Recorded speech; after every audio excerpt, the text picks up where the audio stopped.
Welcome student in our YouTube channel PhD Science Scan after so long time.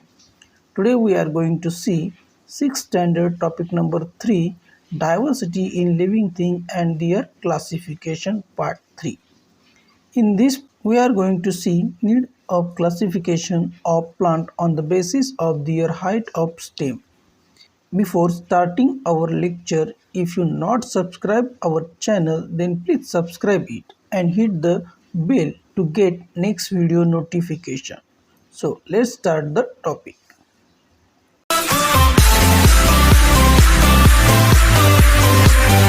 Need for classification of plant. Up to now, information about lack of plant has been collected. तर आजच्या घडीला आपल्याला जी काही वेगवेगळ्या प्रकारच्या वनस्पती दिसतात या दिसणाऱ्या वनस्पतींचा आपल्याला काय करायचा असतो अभ्यास करायचा असतो बरोबर आहे. तर हा अभ्यास करता यावा म्हणून आपल्याला काय गरज पडलेली आहे तर प्लांट्सचं क्लासिफिकेशन म्हणजे वर्गीकरण करण्याची आवश्यकता भासली होती. म्हणून वेगवेगळ्या शास्त्रज्ञांनी वेगवेगळ्या पद्धतीने काय केलेलं आहे क्लासिफिकेशन केलेलं आहे. पहा मग पुढे पाहूया. While studying the diversity in plant, they are classified for the sake of convenience on the basis of the similarities and differences in their structure, their organ and other characteristics. मग हे जे काही प्लांट्स आहेत या प्लांट्समध्ये काय करण्यात आलेलं आहे वेगवेगळ्या प्रकारचं क्लासिफिकेशन केले. कशावरनं केलेलं आहे तर क्लासिफिकेशन करण्यासाठी त्याच्यासाठी वेगवेगळे पद्धतींचा वापर केलेला आहे. म्हणजे काय केलेलं आहे तर त्यांच्यामध्ये काही सिमिलॅरिटीज काही आहेत का त्यांच्यामध्ये डिफरन्सेस काही आहेत का बरोबर आहे. कशावरून त्यांचं स्ट्रक्चर त्यांची रचना कशी आहे त्यांचे ऑर्गन त्यांचे अवयव कसे आहेत मग फांदी फूल मूळ यावरून करण्यात आलं असेल. आणि आणखीन काही वेगवेगळ्या प्रकारचे गुणधर्म यांचा वापर करून काय करण्यात आलेले आहे क्लासिफिकेशन करण्यात आलेलं आहे. हे झालं need for classification of plant. मग असं क्लासिफिकेशन मांडणारा पहिला व्यक्ती ज्याचं नाव आहे कार्ल लिनियस. काय नाव आहे त्याचं बरोबर आहे कार्ल लिनियस हे या ठिकाणी त्याचं नाव आहे. The scientist Carlos Linnaeus made the first scientific classification of plants. Initially, it was his method of classification that was used by all.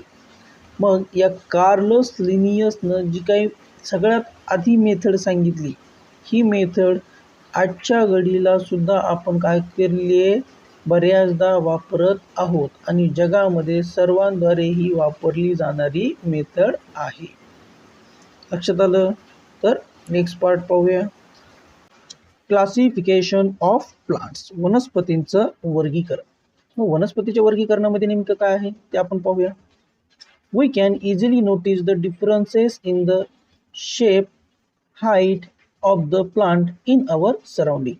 मग जर आपण उंचीनुसार जर वापर पाहिला वनस्पती पाहिल्या तर उंचीनुसार वनस्पतींचं आपल्याला काय दिसतं वेगवेगळा उंची त्यांच्यामध्ये असलेली पाहायला मिळतं. म्हणजे आपल्याला एकदम लहान असणाऱ्याही वनस्पती पाहायला मिळतात आणि हळूहळू त्यांची आपण जर पाहिलं तर त्यांची उंची सुद्धा काय दिसते आपल्याला वाढलेली दिसून येते. म्हणजे या ठिकाणी वेगवेगळ्या उंचीचे आकाराचे वनस्पती आपल्याला या ठिकाणी ऑब्झर्व करायला मिळतात बरोबर आहे. It is easy to classify plant on the basis of this observation. मग हे जे काही उंचीचं ऑब्झर्वेशन आहे जर केलं तर त्यावरून आपल्याला कळतं की काही झाडं खूपच उंच आहेत काही झाडं खूपच लहान आहेत बरोबर आहे. मग आता त्यांच्यावरून आपण त्यांना क्लासिफाय करणार आहोत. तत्पूर्वी पाहूया can you tell what are the similarities between a mango banyan tree and tamarind tree. मग जे काही बनियान ट्री आहे आणि टॅमरिन ट्री आहे यांच्यामध्ये सिमिलॅरिटीज काय आहे मँगो ट्रीमध्ये सिमिलॅरिटीज काय आहेत तर त्या सर्वांची झाडं कशी असतात एक प्रकारचे कॅनोपी म्हणजे असे डेरेदार असतात. कशा असतात ही सगळी झाडं अशा पद्धतीचे डेरेदार असतात. हे जे असा जो आकार आहे हा हा जो आकार आहे याला म्हणायचं डेरेदार आकार. लक्षात आलं? मग मँगो असेल, बनियान असेल, टॅमरिंड असेल, हे सगळे कसे आहेत? डेरेदार म्हणजे कॅनॉपी असणारे ट्रीज आहेत. मग यावरून आता आपल्याला पहिलं क्लासिफिकेशन पाहायचं आहे, जे की वनस्पतींच्या उंचीनुसार करण्यात आलेलं आहे. कशानुसार करण्यात आलेलं आहे? उंचीनुसार करण्यात आलेलं आहे. मग काय आहे यामध्ये? तर पहा, first trees. Some plant grow tall. काही झाडं जे असतात ते कसे वाढतात? उंच वाढतात. कशी वाढतात? उंच वाढतात. बरोबर आहे. त्यांची उंची कशी असते? बाकींच्या पेक्षा जास्त असते. दे दियर स्टेम ट्रंक इज हार्ड. त्यांचं जे काही खोड असतं, खोड कसं असतं? मजबूत असतं, हार्ड असतं, स्ट्रॉंग असतं. बरोबर आहे. They have branches at some height above the ground. त्यांच्या जे काही फांद्या असतात त्या जमिनीपासून बऱ्याच उंचीवर असतात. पहा, ही उंची या ठिकाणी तुम्हाला सरळ दिसते. Next, they beer flower and fruit for many year. त्यांना फळ जे असतं एकदा आलं की ते कित्येक वर्षापर्यंत त्यांना फळ आणि फुलं सतत येत राहतात. सच प्लांट आर कॉल्ड ट्रीज. आणि अशी जी वनस्पती असतात त्यांना आपण काय म्हणतो? ट्रीज म्हणतो. काय म्हणतो त्यांना? ट्रीज. ट्रीज म्हणजे त्यांना आपण झाड असे म्हणतो. काय म्हणतो त्यांना? झाड. मग लक्षात आलं? सर्वात उंच जे असतात त्यांना आपण झाड म्हणतो. वास्तविक पाहता आपण कशालाही झाड म्हणतो. तर आता इथून पुढे काय म्हणायचं नाही, कशालाही झाड नाही म्हणायचं. जे सर्वात उंच असतात त्यांनाच काय म्हणायचं? झाड म्हणायचं. आलं लक्षात? पुढचा पॉईंट पाहूया त्यातला थोडासा राहिलेला. Trees are tall. ट्रीज कशा असतात? टॉल असतात. बिग म्हणजे मोठे असतात. बरोबर आहे. And perennial. पेरिनियलचा अर्थ काय असतो? They live for many year. Many म्हणजे अनेक वर्षापर्यंत ते जगतात, राहतात, वाढतात. लक्षात? असे जे काही वनस्पती असतात त्यांना काय म्हणतात? पेरिनियल. लक्षात आलं? मग ज्या वनस्पती उंच असतात, बरोबर आहे, त्यांचा घेरा मोठा असतो, बिग असतो, ते अनेक वर्ष जगतात, असे त्यांना आपण पेरिनियल म्हणतो. आणि असे ज्या वनस्पती असतात त्यांना आपण काय म्हणतो? ट्रीज म्हणतो. काय म्हणतो? ट्रीज. ट्रीज म्हणजे झाड म्हणतो. तर हे झालं सगळ्यात उंच असणाऱ्या वनस्पतींविषयीची माहिती. परंतु सगळ्याच वनस्पती अशा उंच आहेत का? नाही. याही पेक्षा काही लहान आहेत उंचीला, त्यांच्याविषयी आपण पाहूया. वा, नेक्स्ट पाहूया. या ठिकाणी एक झाड दाखवलेलं आहे. कदाचित ते जास्वंदाचं दिसतंय. आता त्याला आपण झाड म्हणणार का काय म्हणणार ते तुम्हाला थोड्याच वेळात लक्षात येईल. चला पाहूया मग. नेक्स्ट काय आहे? What are the similarities between hibiscus, oleander, lantana plants. म्हणजे हिबिस्कस आहे, ओलिएंडर आहे, लॅन्थना आहे, या प्लांट मध्ये काय सिमिलॅरिटीज आहे? तर त्यांची काय आहे? उंची मध्यम असते. हाईट कशी असते? मीडियम असते. बरोबर आहे. Some plant grows to the close to the ground. म्हणजे हिबिस्कस असेल, ओलिएंडर असेल, लॅन्थना असेल, या काय आहेत? जमिनीच्या जवळ वाढतात. कुठे वाढतात? जमिनीच्या जवळ असतात या. बरोबर आहे. Some plant grows close to the ground. They give out branches very close to the ground. त्यांच्या फांद्या जमिनीपासून कशा असतात? खूप जवळ असतात. They are shorter and smaller than tree. मात्र ट्रीच्या तुलनेमध्ये ते कशा असतात? शॉर्ट असतात. कशा असतात? शॉर्ट असतात. बरोबर आहे. But they have thick and hard stem. जरी असलं तरी त्यांचं खोड मात्र कसं असतं? थिक असतं. कसं असतं? थिक म्हणजे जाड, स्ट्रॉंग असतं, मजबूत असतं. परंतु उंचीला झाडापेक्षा कसे असतात? ते कमी असतात. बरोबर आहे. यांचे एक्झाम्पल कोण आहे? ओलिएंडर म्हणजे कण्हेर, लॅन्थेना म्हणजे घाणेरी, हिबिस्कस म्हणजे जास्वंद, बरोबर आहे, कोरंती म्हणजे कोरंतीच, रोज म्हणजे गुलाब, गुलाब सुद्धा बऱ्यापैकी उंचीपर्यंत वाढतं. श्रब, श्रब म्हणजे यांनाच म्हणतात झुडूप. काय म्हणतात? झुडूप. काय म्हणतात त्यांना? झुडूप असे म्हणतात. समजलं? म्हणजे ज्या वनस्पती जमिनीच्या जवळ वाढतात, ज्यांचे फांद्या जमिनीपासून थोड्याच उंचीवर असतात, बरोबर आहे, ज्यांची हाईट ट्रीज पेक्षा कमी असते, अशा ज्या काही प्लांट्स असतात त्यांना काय म्हणतात? श्रब्स असे म्हणतात. श्रमचा दुसरा समानार्थी शब्द असतो BUSH. बुश म्हणजे सुद्धा झुडूप. आलं लक्षात? मग याचं उदाहरण लक्षात आले असतील तर आणखीनही बरेचसे उदाहरण आहेत ते मला कमेंट बॉक्स मध्ये तुम्ही सांगू शकतात की कोणचे एक्झाम्पल ट्रीचे, कोणचे श्रब्सचे आहेत. आणि नंतर पाहूया याही पुढचा पार्ट. बरोबर आहे. तर आणखीन एक पॉइंट राहिला तो कव्हर करूया आपण. काय दिलेला आहे? Shrubs that may grow up to the 3 metre. यांची जी काय हाईट असते ही किती असते? जवळपास 3 मीटरची असते. किती मीटरची असते? 3 मीटरची त्यांची हाईट असते. किती मीटर? 3 मीटर. हे वारंवार यासाठी सांगतो की तुमच्या लक्षामध्ये राहावं. झाडाच्या हाईट बद्दल सांगू शकत नाही ते कितीही उंच असू शकतात, मात्र श्रब्स काय असतात? जवळपास 3 मीटर उंचीची असतात. त्यानंतर पुढचा पॉइंट पाहूया, थर्ड वाला पॉइंट. आणि थर्ड क्लासिफिकेशन आहे. पहा आता जसं जसं पुढे चालू तशी तशी उंची काय व्हायला लागली झाडांची कमी होताना आपल्याला दिसणार आहे. पुढचं काय आहे क्लासिफिकेशन ते पाहूया.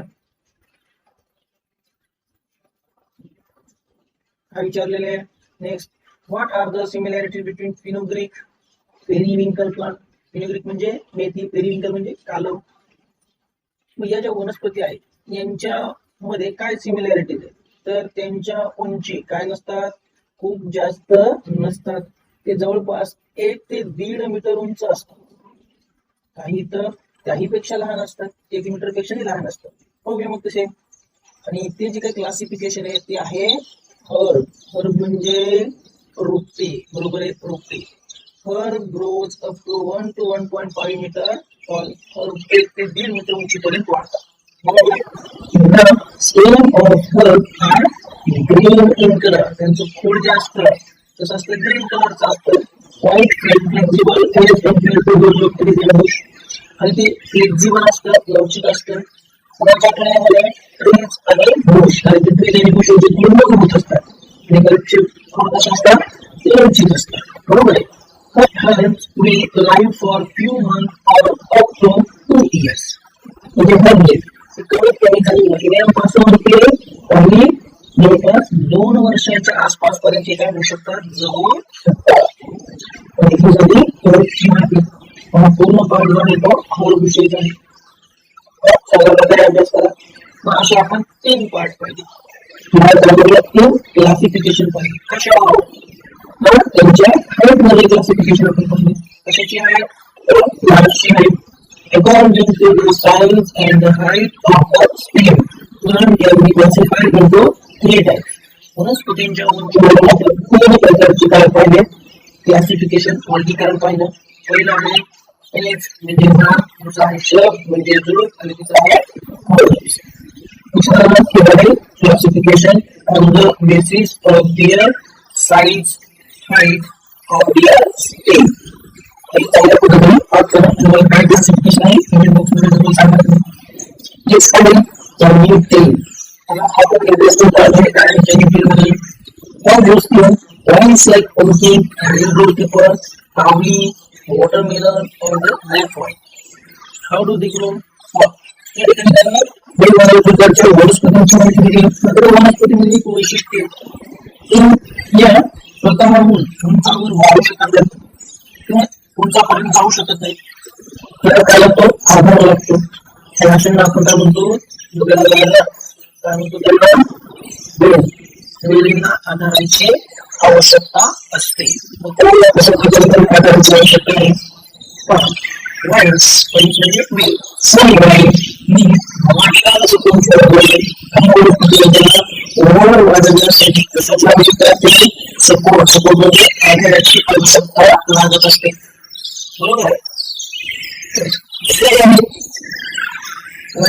आधाराची आवश्यकता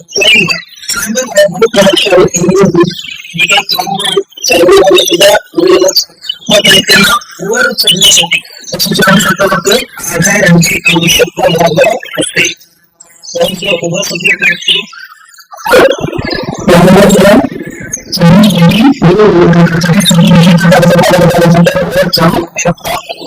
बरोबर आहे.